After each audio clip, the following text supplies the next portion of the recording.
જય શ્રી રામ. સુરેન્દ્રદાસના આપ સર્વેને પ્રણામ. થોડું તત્વ વિશે જાણીએ. 5 તત્વ છે: પૃથ્વી તત્વ, જળ તત્વ, અગ્નિ તત્વ, વાયુ તત્વ અને આકાશ તત્વ. જે 5 તત્વની અંદર જ પરમાત્મા છે તેવું મારું માનવું છે.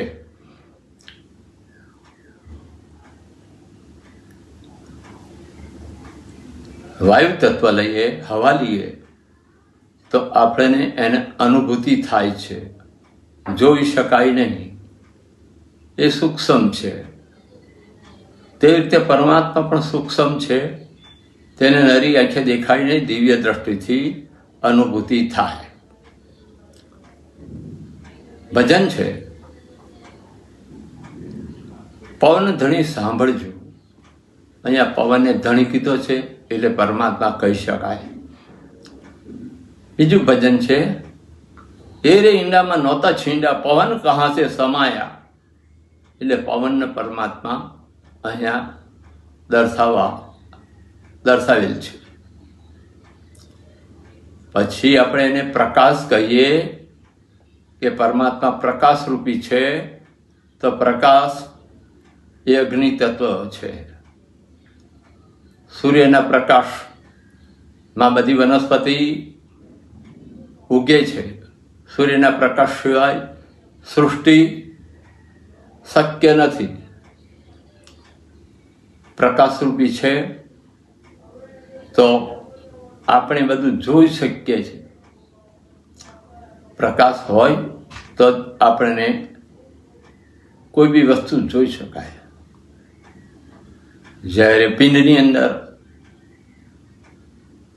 પ્રકાશ થાય, ગુરુના મંત્ર દ્વારા જાપ કરવાથી પ્રકાશ થાય, યાની કે અજ્ઞાન દૂર થઈને પ્રકાશ પ્રગટે એટલે જ્ઞાન થાય. એટલે પ્રકાશને પણ પરમાત્મા કહી શકાય. આકાશ તત્વ અનંત છે, જેની કોઈ સીમા નથી, એને કોઈ માપી શકે નહીં. અનંત છે. કરોડો તારા આવેલા છે, ગ્રહો આવેલા છે, છતાં પણ એમાં સમાઈ ગયેલા છે. હરેકનું માપ કાઢી શકાય, પરંતુ એક આકાશ છે તેનું માપ ના લઈ શકાય, માપી ના શકાય. અહીંયા વિજ્ઞાન પણ કાચું પડે છે. આકાશ ફક્ત પોલાણ છે. ચંદ્ર પર જાઓ કે મંગળ પર જાઓ, આકાશ તો દેખાય જ હોય જ. એટલે આકાશને પરમાત્મા કહી શકાય મારી સમજ અનુસાર. એનો રંગય નથી, રૂપય નથી, એનું ગુણ પણ નથી. આકાશ તત્વનું રંગ રૂપ ગુણ છે નહીં.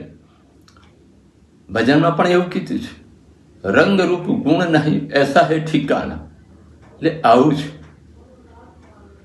જેને જેને જેવી જેવી સમજ પડી એવું પરમાત્માનું, આત્માનું વર્ણન કર્યું છે. જેમ આકાશ અનંત છે, અવિનાશી નથી. અવિનાશી છે, જેનો નાશ નથી. નાશ હોય તો એ પરમાત્મા નહીં. અજર અમર અખંડ અવિનાશી છે આકાશ.